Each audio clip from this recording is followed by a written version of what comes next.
तर आज ना मी माझ्या बेडवरती ना नवीन बेडशीट टाकली होती, जी की खूप सुंदर दिसत होती. आणि त्यानंतर ना मी म्हटलं की आपण टेबल आवरून घ्यायला पाहिजे. आता तुम्ही माझे रोज व्लॉग बघत असताल ना, तर तुम्हाला माहिती असेल, जेव्हा माझी एक्झाम संपलेली ना, तेव्हा मी टेबल एकदम स्वच्छ केलेला, अजिबात पसारा ठेवला नव्हता. सगळी रद्दी वगैरे सगळं टाकून दिलं. तरीसुद्धा आज एवढा पसारा कसं काय झाला असं तुम्हाला वाटत असेल.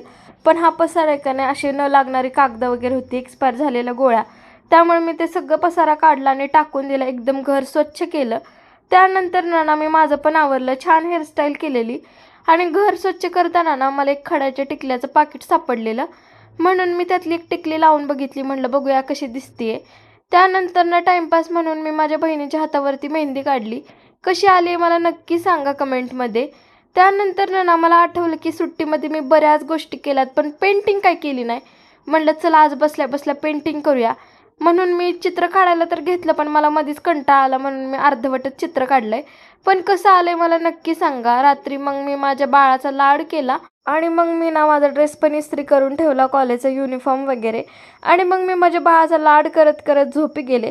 तर अशीच व्लॉग बघण्यासाठी आत्ताच तुम्ही फॉलो करून घ्या.